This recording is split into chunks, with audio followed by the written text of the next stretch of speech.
ఈరోజు పేమెంట్ వస్తే ఇంటికి సరుకులు అవి ఇవన్నీ తీసుకొని పోవాలప్ప.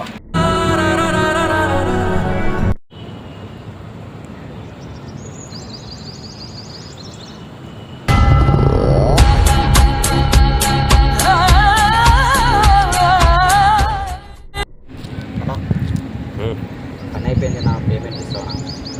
పని అయిపోయింది, పని చేసినాను, పేమెంట్ ఇస్తావా? ఏం పేమెంట్? పని చేసిన కదా నా. సరే సరే ఇస్తాను, ఉండు కొంచెం చూడనా. ఇస్తా ఉండు కొంచెం ఉండు. ఏరా పేమెంటా? ఇస్తా ఇస్తా కదా, కొంచెం ఉండు. అన్నా పేమెంట్ ఇస్తే ఇంటికి సరుకులు తీసుకొని పోవాలన్నా. అవును కానీ క్యాష్ లేదు నీకు ఇచ్చేకి, అందుకు కదా ఆలోచిస్తాను. ఫోన్పే ఏమన్నా ఉంది నీతో?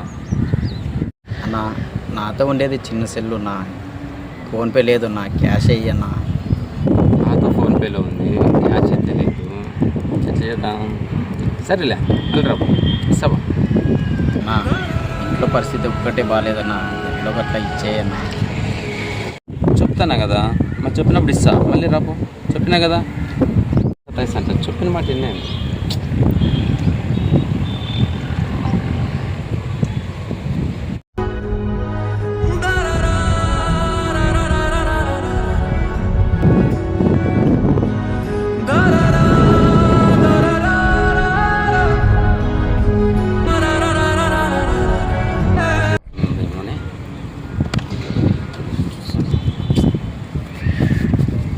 ఏయ్ ఇక్కడ కరా కరా.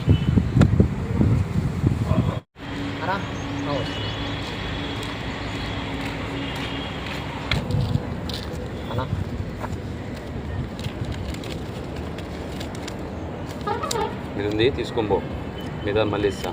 సరే ఎట్లా అన్ని అనుకుంటే బాగానే ఇచ్చినాడు, ఇంటికి సరుకుల కన్నా అయితే ఎట్లా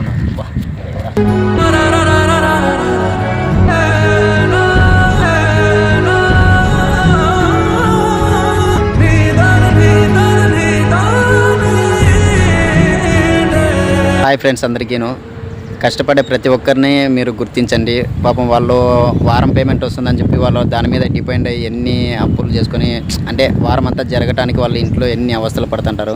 కాకపోతే లాస్ట్లో అమౌంట్ ఎక్కిపోయేసరికి వాళ్ళు మైండ్ డిసప్పాయింట్ అయ్యేది, ఇట్లాంటివన్నీ జరుగుతుంటాయి.